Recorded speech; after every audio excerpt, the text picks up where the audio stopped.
tired eyes wrapped in soft black and purple skin, shaking fingers and sweaty palms slowly lifting up my chin, mouth open just enough to whisper but nothing comes out, wishing for my sister. I don't understand how to say the words I need to say, the thoughts that have been inside for so long now, making me who I am without ever letting on to anyone else. The looks I get from time to time, not quite sure how to react. Everyone is different. When it starts, I hold my breath, waiting for that bad response, thinking finally, this is the one that kills me. But oftentimes, I get a smile, a nod of respect for being able to be me, respect from those who don't know me for simply existing. Other times, I get a question. But what does that really mean? Is that really a thing now?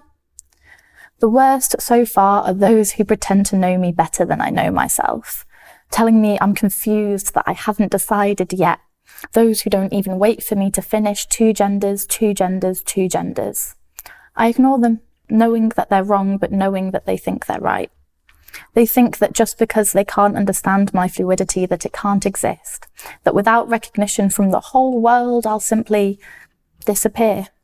These conversations are the worst because I cannot get angry, bald-headed feminazi dyke, obviously just angry for the sake of being angry, nothing to do with my peers being murdered on the daily, with my siblings being thrown out, being beaten by those supposed to protect them. So many being refused by their own blood. Blood is thicker than water. Blood is thicker than water. The blood of the covenant is thicker than the water of the womb that held you for so long. You thought you'd never leave it, but here we are, choosing our own families with which to live our lives. Every time I have this conversation, I think about the generations of people my community has lost to illness and bigotry, to those who thought they knew us better than we know ourselves. I think of every out and proud person with stories of abuse from people they loved dearly. I think of every friend who came out to me first with tears in their eyes because they thought they were broken. So many have been broken by those supposed to protect them, by those who promised to protect them. I think of Stonewall and how this all started, all the rage in those tired eyes staring down cops, those shaking fingers gripping those bricks. I think of how our equality was born in blood and anger, how we are constantly told that our anger doesn't matter, that we're equal now. I think of the young kids who only know clubs, who sneak out at 15 and try to be a part of something, who lie and steal just for a chance to be part of something. The community that I love is being torn apart from the inside. People on Canal Street telling me I don't exist, that my identity isn't right for them, that I fight the wrong fight when all I want is MX on my ID.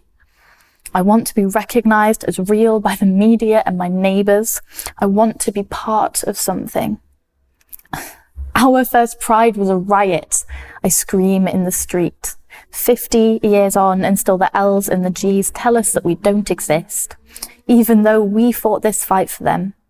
We fought for them and they will not return the favor.